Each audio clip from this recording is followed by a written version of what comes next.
Rejection Sensitivity, The Mean Girl's Voice. Mental Health by NATALIE RINEHART.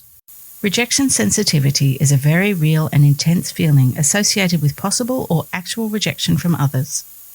It tends to occur when someone is neurodivergent, such as ADHD, autistic, Tourette's, or has experienced interpersonal trauma such as bullying or parental abuse. We believe it could be the experience of being rejected in an extreme manner that makes someone hyper-alert to it occurring again. Given neurodivergent people are frequently misunderstood in the community, they experience far more rejection than the average person, alongside those with trauma deliberately caused by other people. An alternative explanation put forward is that there may be differences in the brain structure. It may even be a bit of both. Currently, rejection sensitivity is not a diagnosable condition in the Diagnostic and Statistical Manual of Mental Disorders, which most psychologists and psychiatrists use for diagnostic purposes. The manual outlines expected and measurable criteria for conditions, but there has been insufficient understanding and measurement of rejection sensitivity.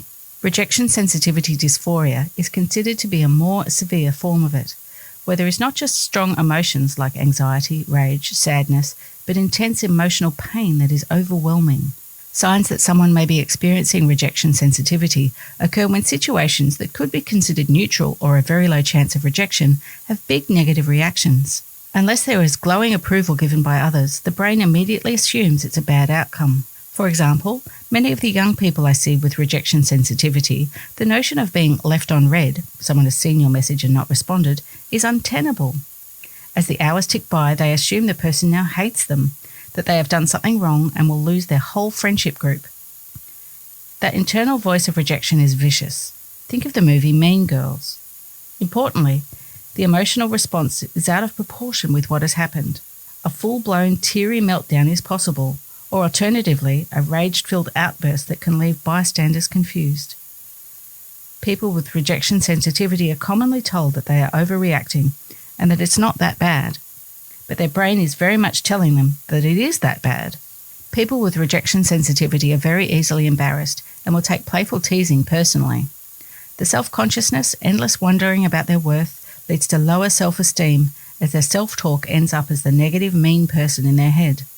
They are often bullying themselves with their internal monologue.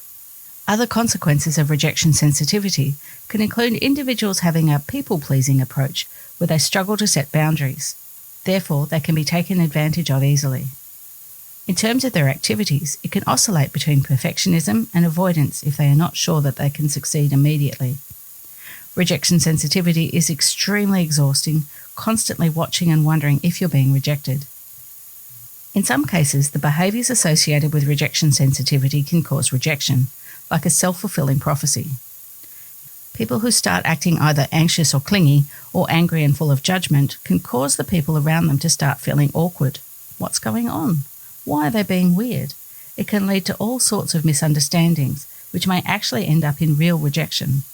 So how do I approach rejection sensitivity in therapy? For me, I do things a bit differently in my practice. I determine useful processes to take clients through, rather than extended talking sessions. So, we listen to the common triggers for when they feel rejection may be happening.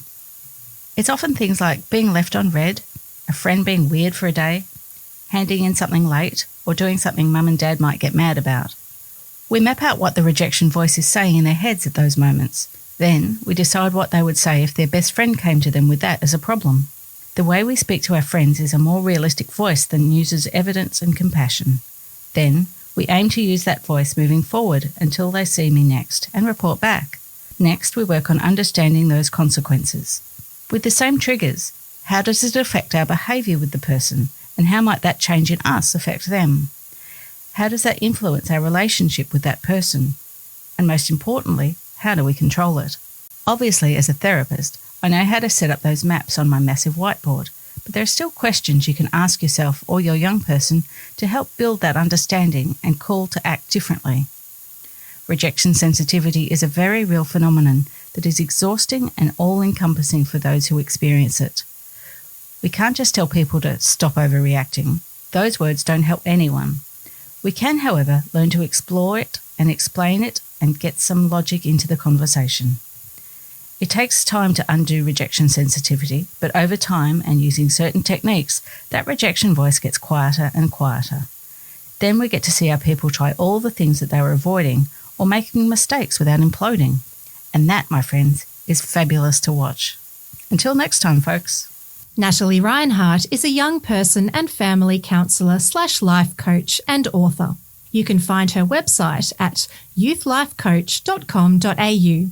Email her at youthlifecoach@healthpriorities.com.au or on 0425 735 106. This article was read by Rebecca Rose. Sandy Miller.